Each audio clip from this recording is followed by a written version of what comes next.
Hello, my name is Michael, and I obsess. I come across something that grabs me and I consume until I can't take anymore, and then I'm on to the next. Some obsessions last a week, others a lifetime. It is my intention to explore these obsessions with you as they occur while the passion is hot. Welcome to Eclectic Obsessions.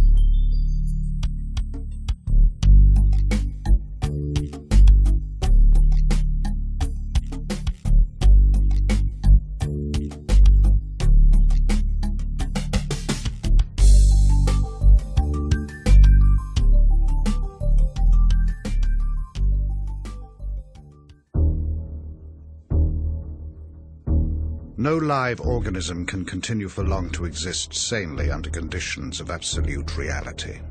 Even larks and katydids are supposed by some to dream.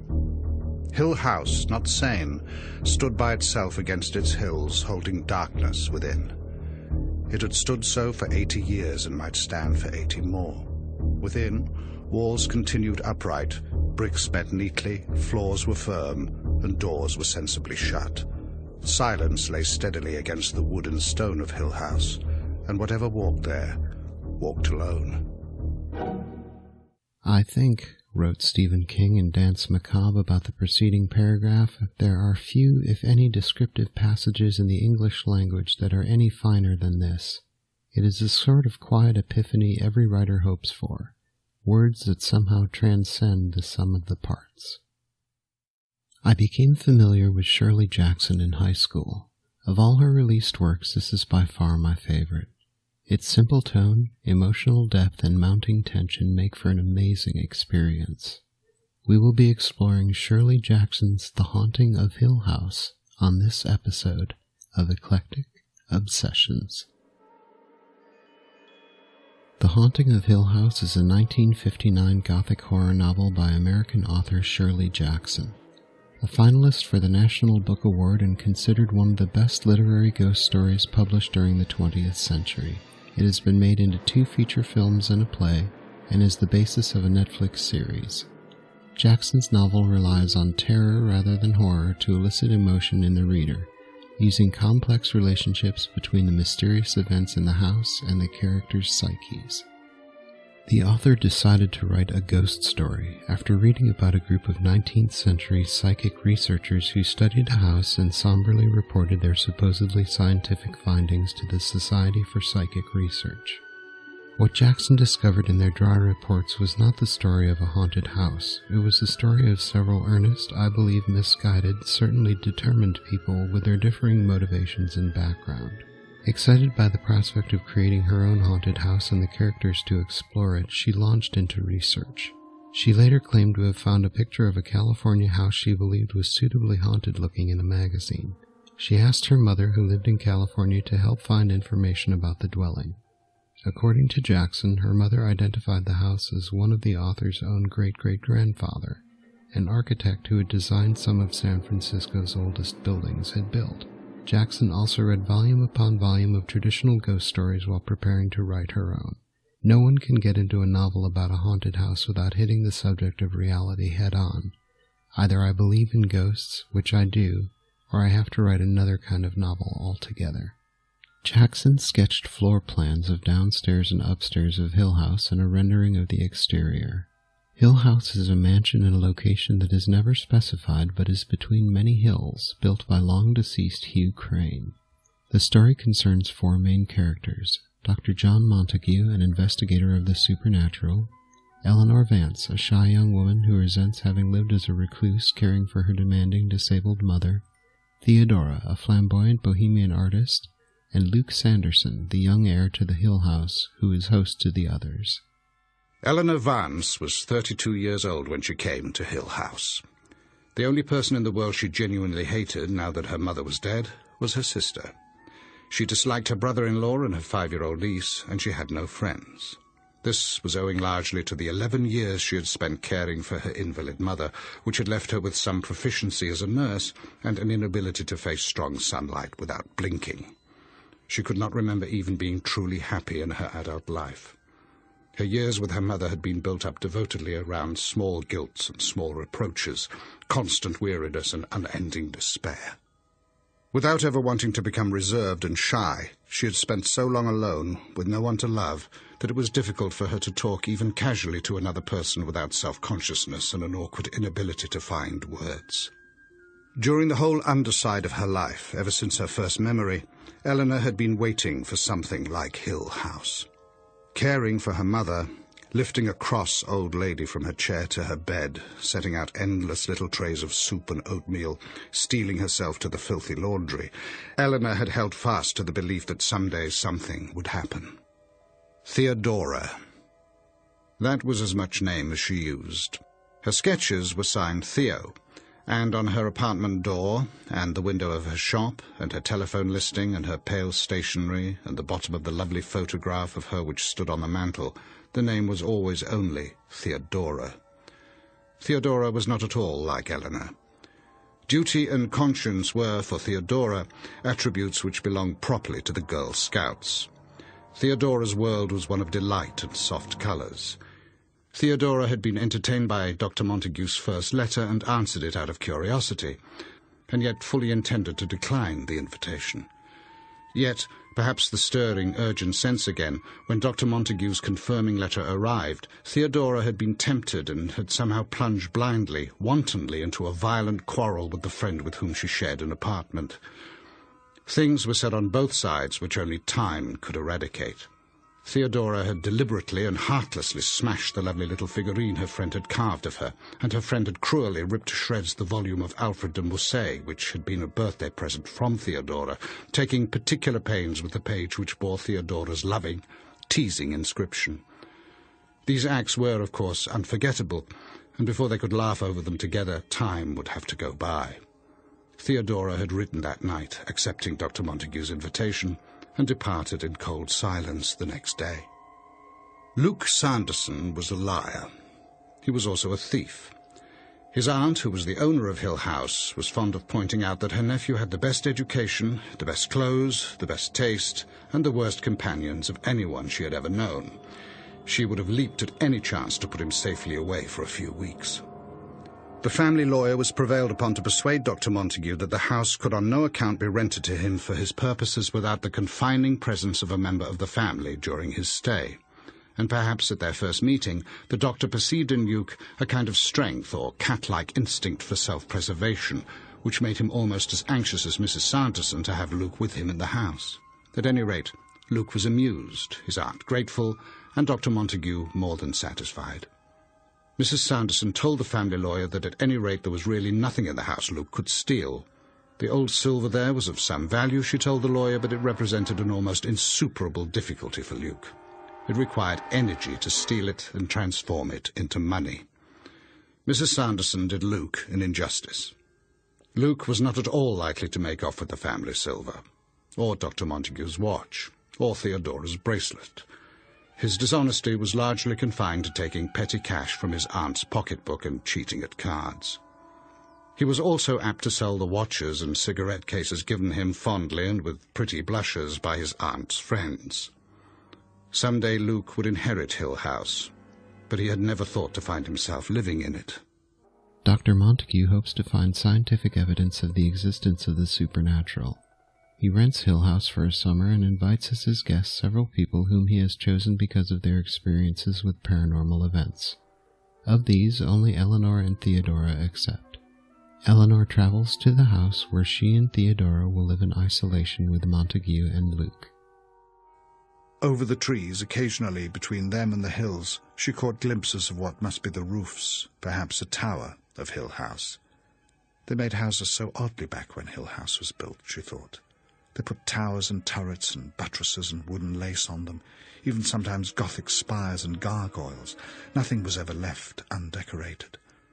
Perhaps Hill House has a tower, or a secret chamber, or even a passageway going off into the hills, and probably used by smugglers, although what could smugglers find to smuggle around these lonely hills?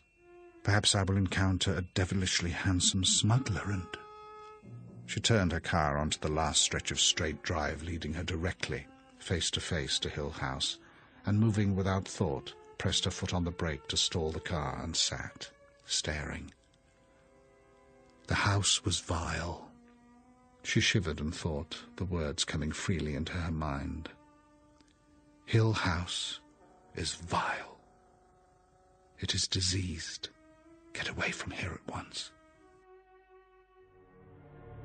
No human eye can isolate the unhappy coincidence of line and place, which suggests evil in the face of a house, and yet somehow a maniac juxtaposition, a badly turned angle, some chance meeting of roof and sky, turned Hill House into a place of despair, more frightening because the face of Hill House seemed awake, with a watchfulness from the blank windows and a touch of glee in the eyebrow of a cornice.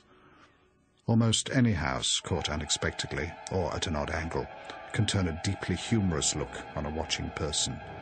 Even a mischievous little chimney, or a dormer like a dimple, can catch up a beholder with a sense of fellowship. But a house arrogant and hating, never off guard, can only be evil. This house, which seemed somehow to have formed itself, flying together into its own powerful pattern under the hands of its builders, fitting itself into its own construction of lines and angles, reared its great head back against the sky without concession to humanity. It was a house without kindness, never meant to be lived in, not a fit place for people, or for love, or for hope.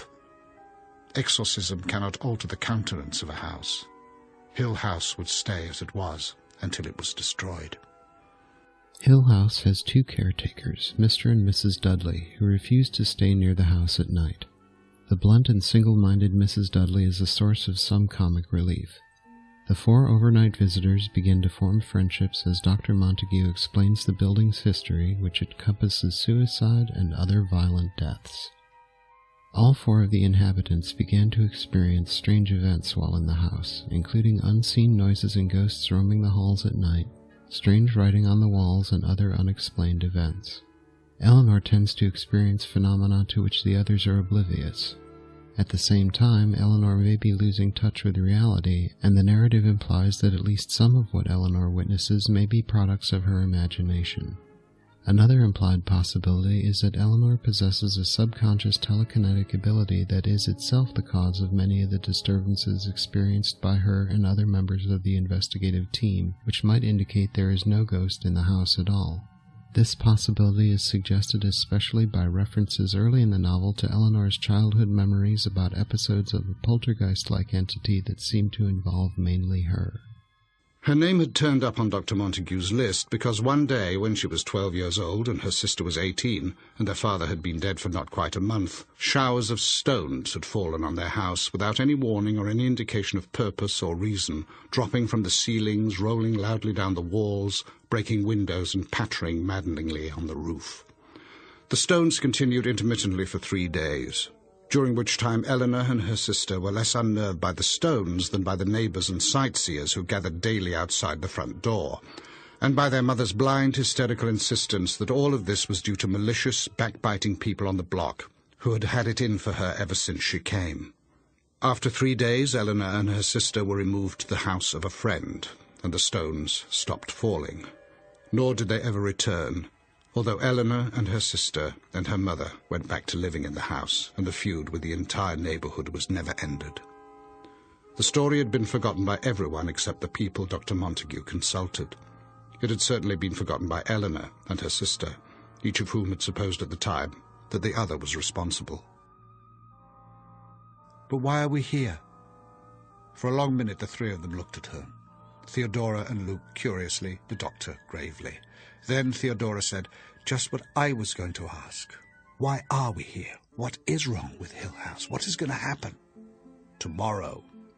"No," Theodora said almost petulantly. "We are 3 adult, intelligent people. We have all come a long way, Dr. Montague, to meet you here in Hill House. Eleanor wants to know why, and so do I." "Me too," Luke said. "Why did you bring us here, Doctor? Why are you here yourself? How did you hear about Hill House?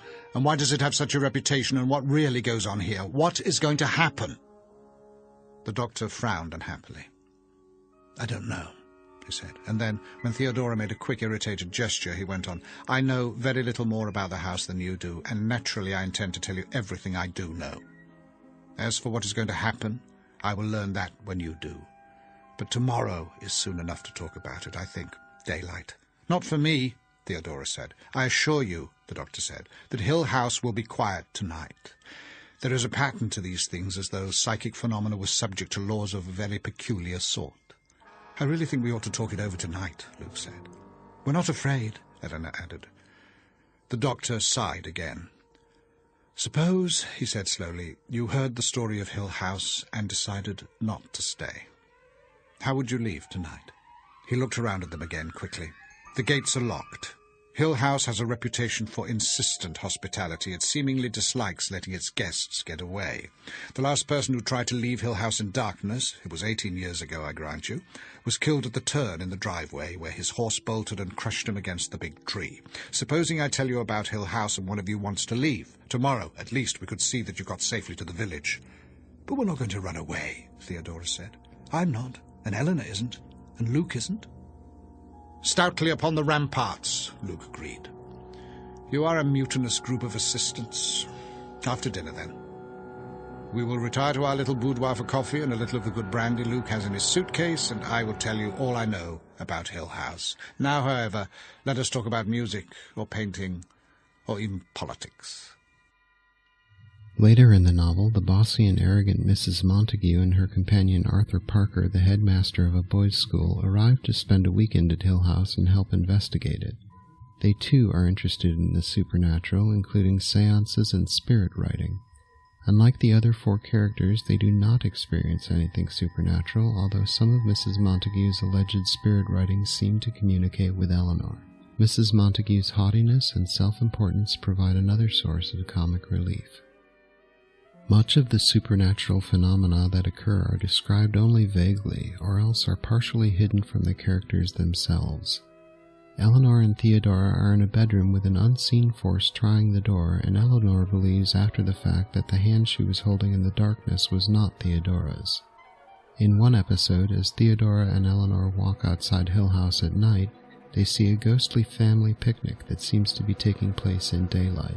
Theodora screams in fear for Eleanor to run, warning her not to look back, though the book never explains what Theodora sees. Theodora was still sobbing wildly in her room and kicking at the wardrobe door in a tantrum that might have been laughable if she had not been holding her yellow shirt, matted and stained. Her other clothes had been torn from the hangers and lay trampled and disordered on the wardrobe floor, all of them smeared and reddened. "What is it?" Luke asked the doctor, and the doctor, shaking his head, said, "I would swear that it was blood, and yet to get so much blood one would almost have to—" And then it was abruptly quiet. All of them stood in silence for a moment and looked at "Help Eleanor Come Home, Eleanor," written in shaky red letters on the wallpaper over Theodora's bed. "This time I'm ready," Eleanor told herself, and said, "You'd better get her out of here. Bring her into my room." "My clothes are ruined," Theodora said to the doctor. "Do you see my clothes?"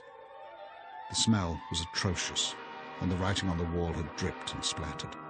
There was a line of drops from the wall to the wardrobe, perhaps what had first turned Theodora's attention that way, and a great irregular stain on the green rug. "It's disgusting," Eleanor said. "Please get Theo into my room." Luke and the doctor between them persuaded Theodora through the bathroom and into Eleanor's room, and Eleanor, looking at the red paint, "It must be paint," she told herself. "It's simply got to be paint. What else could it be?" Said aloud, "But why?" and stared up at the writing on the wall. "Here lies one," she thought gracefully, "whose name was writ in blood. Is it possible that I am not quite coherent at this moment?" And here I am, she thought. Here I am inside. It was not cold at all, but deliciously fondly warm. It was light enough for her to see the iron stairway curving around and around up to the tower and the little door at the top. Under her feet the stone floor moved caressingly, rubbing itself against the soles of her feet, and all around the soft air touched her, stirring her hair, drifting against her fingers, coming in a light breath across her mouth, and she danced in circles. No stone lions for me, she thought, no oleanders. I have broken the spell of Hill House, and somehow come inside. I am home, she thought, and stopped in wonder at the thought. I am home. I am home, she thought. Now to climb. Climbing the narrow iron stairway was intoxicating. Going higher and higher, around and around, looking down, clinging to the slim iron railing, looking far, far down onto the stone floor, climbing, looking down. She thought of the soft green grass outside and the rolling hills and the rich trees. Looking up, she thought of the tower of Hill House rising triumphantly between the trees, tall over the road which wound through Hillsdale, and past a white house set in flowers, and past the magic oleanders, and past the stone lions, and on, far, far away, to a little lady who was going to pray for her. Time is ended now, she thought. All that is gone and left behind. And that poor little lady, praying still for me. By this point in the book, it is becoming clear to the characters that the house is beginning to possess Eleanor. Fearing for her safety, Dr. Montague and Luke declare that she must leave. Eleanor, however, regards the house as her home and resists. Dr. Montague and Luke force her into her car. She bids them farewell and drives off. But before leaving the property grounds, she propels the car into a large oak tree, and it is assumed that she is killed. In the short final paragraph that follows, the reader is left uncertain whether Eleanor was simply an emotionally disturbed woman who committed suicide, or whether her death at Hill House has a supernatural significance. "Goodbye," she called, wondering if there had ever been another word for her to say. "Goodbye. Goodbye." Clumsily, her hands fumbling, she released the brake and let the car move slowly. They waved back at her dutifully, standing still, watching her. They will watch me down the drive as far as they can see, she thought. It is only civil for them to look at me until I'm out of sight. So now I'm going. Journeys end in lovers' meeting. But I won't go, she thought, and laughed aloud to herself. Hill House is not as easy as they are. Just by telling me to go away, they can't make me leave, not if Hill House means me to stay. "Go away, Eleanor," she chanted aloud. "Go away, Eleanor. We don't want you any more. Not in our Hill House. Go away, Eleanor. You can't stay here." "But I can," she sang. "But I can. They don't make the rules around here. They can't turn me out or shut me out or laugh at me or hide from me. I won't go. Hill House belongs to me." With what she perceived as quick cleverness, she pressed her foot down hard on the accelerator. They can't run fast enough to catch me this time, she thought. But by now they must be beginning to realize. I wonder who notices first. Luke, almost certainly. I can hear them calling now, she thought, and the little footsteps running through Hill House and the soft sound of the hills pressing closer. I am really doing it, she thought, turning the wheel to send the car directly at the great tree at the curve of the driveway. I am really doing it. I am doing this all by myself, now, at last. This is me. I am really, really, really doing it by myself. In the unending, crashing second before the car hurled into the tree, she thought clearly, why am I doing this? Why am I doing this? Why don't they stop me? Stephen King, in his book Dance Macabre, a non-fiction review of the horror genre, lists The Haunting of Hill House as one of the finest horror novels of the late 20th century and provides a lengthy review. According to the Wall Street Journal, the book is now widely regarded as the greatest haunted house story ever written. In his review column for the Magazine of Fantasy and Science Fiction, Damon Knight selected the novel as one of the 10 best genre books of 1959, declaring it in a class by itself. Reappraising the book in The Guardian in 2010, Sophie Missing wrote, Jackson treats her material, which could be reduced to penny dreadful stuff in less deft hands, with great skill and subtlety. The horror inherent in the novel does not lie in Hill House, monstrous though it is, or the events that take place within it, but in the unexplored recesses of its characters and its readers' minds. This is perhaps why it remains the definitive haunted house story. In 2018, 2 of 13 writers polled by the New York Times identified it as the scariest book of fiction they had ever read. The book has been adapted to film twice, in 1963 and again in 1999, both times under the title The Haunting. The 1963 version is a relatively faithful adaptation and received critical praise. The 1999 version, considerably different from the novel and widely panned by critics, is an overt fantasy horror, in which all the main characters are terrorized and 2 are killed by explicitly supernatural deaths. It was also parodied in Scary Movie 2 in 2001. The book was first adapted for stage in 1964 by F. Andrew Leslie. In 2015, Anthony Nielsen prepared a new stage adaptation for Sonia Friedman and Hammer for production at the Liverpool Playhouse. In 1997, the book was abridged for radio by Alison Joseph and broadcast on BBC Radio 4 in 8 15-minute episodes read by Emma Fielding. In 2017, it was announced that Mike Flanagan would be adapting the novel into a Netflix series of the same name. It was released on October 12, 2018. The 1959 publication and subsequent reception of The Haunting of Hill House was everything the author could have wished for. Critical praise, popular success in sales, and a movie deal that eventually resulted in a film with which she was pleased. But the triumph of Hill House was followed, as Jackson's biographer Judy Oppenheimer writes in Private Demons, by a long undertow. Over the next few years, a series of shifts occurred in Shirley's life, each tore another hole in her safety net. She suffered from intense anxiety and depression and felt persecuted by the citizens of the small Vermont town in which she lived. The fears that plagued her, however, were a source of her creativity. In an unsent letter to poet Howard Nemerov, she wrote, "I have always loved to use fear, to take it and comprehend it and make it work and consolidate a situation where I was afraid and take it to a whole and work from these. I delight in what I fear. The castle is not about 2 women.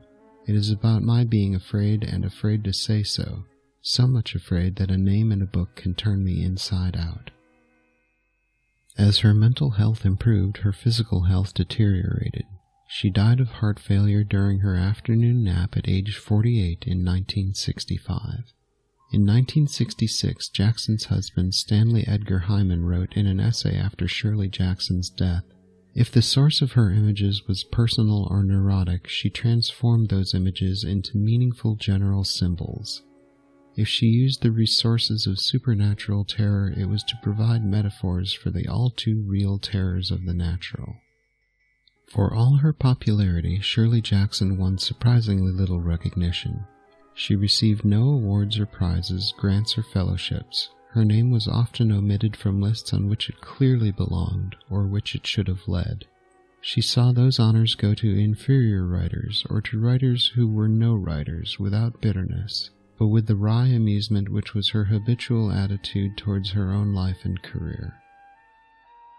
I think that the future will find her powerful visions of suffering and inhumanity increasingly significant and meaningful, and that Shirley Jackson's work is among that small body of literature produced in our time that seems apt to survive. That, too, she would have found wryly amusing. Jackson's work has indeed survived, and her visions of suffering and inhumanity have become even more significant and meaningful over the years. And now perhaps she would be wryly amused that yet another film based on her ghost story will soon garner her new readers 40 years after its first publication. But the real reason you should care about this novel is the characters. Eleanor and company are portrayed as true flesh and blood people, and the fears they encounter in Hill House are the intimate fears we all deal with at some point in our lives. Fear of loneliness, fear of love, fear of ourselves, fear of the unknown, and so on. The novel doesn't provide easy answers to calm these fears, so don't ask. But if you want a mature and thought-provoking exploration of everyday as well as supernatural horrors, then you are in for some engaging, if sleepless nights. People are more familiar, I believe, with the film and television adaptations for The Haunting of Hill House. I have seen them all, and while they each have their charms, none compare to the original novel. It is a work I have reread many times and will continue to do so, as I have been obsessed with it for years. Thank you for listening to Eclectic Obsessions. If you like what you've heard, please subscribe on iTunes. Leave me a review. All 5-star reviews will be read on the show. You can follow the show on Facebook at Eclectic Obsessions. on Twitter at eclecticobsess1, on Instagram at Eclectic Obsessions Podcast, and on YouTube at Eclectic Obsessions. I'd love to hear what you think. Feel free to email the show at ecobpod@gmail.com. We'll be back in 2 weeks with a new Eclectic Obsession.